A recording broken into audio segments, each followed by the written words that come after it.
আমরা যে নীতি আদর্শ নিয়ে আমাদের ছেলে মেয়েদের বড় করার চেষ্টা করেছি, মানুষ করার চেষ্টা করেছি, সেই নীতি আদর্শ আজকের দিনে তো অচল, তাই না নবারুণ? আজকের দিনে তো ঠিকটাই ভুল আর ভুলটাই ঠিক।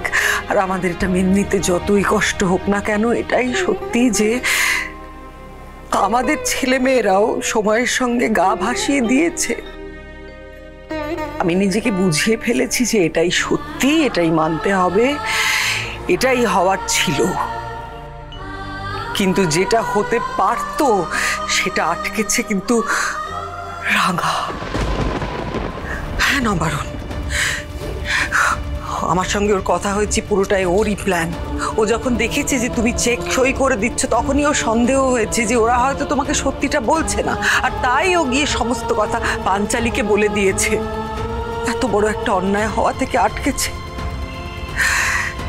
এই অন্ধকারের মধ্যে এটাই তো আমাদের আশার আলো, বলো নবারুণ? আলো এই মিথ্যের পরিবেশে? আচ্ছা প্রমিতা, ওদের যদি টাকার দরকার ছিল তাহলে তো আমাকে মন খুলে বলতে পারতো। হ্যাঁ, আমি এমনি দিয়ে দিতাম। সেটা না করে এই মিথ্যে বলার কি দরকার ছিল?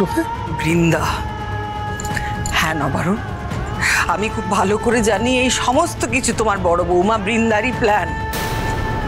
দেখো, আমাদের জমানো যা কিছু আছে সব কিছু ওরা যে কোনো প্রকারে বের করে নেওয়ার চেষ্টা করবেই।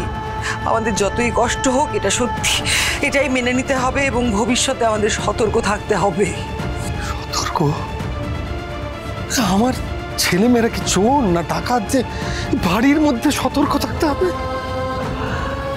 ওরা আমার টাকা চায় তো, বেশ, সব টাকা আমি ওদেরকে দিয়ে দেবো, সমস্ত কিছু। ছোটা কি তুমি বুঝতে পারছো না? ওরা তো এটাই চায় যে তুমি সবকিছু ওদের দিয়ে দাও।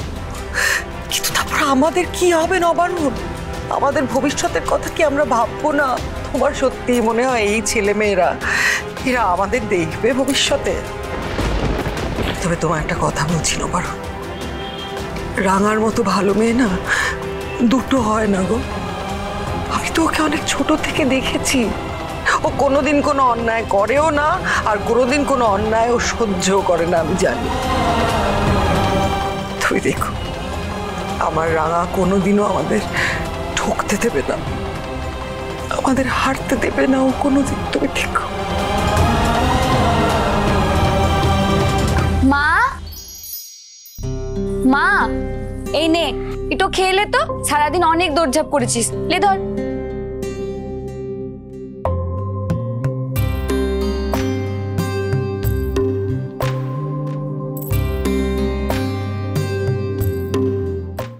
রাঙামতি তীরন্দাজ সোম থেকে রবি প্রতিদিন সন্ধ্যে 7:30টায় স্টার জলসায় ও ডিজনি প্লাস হটস্টারে।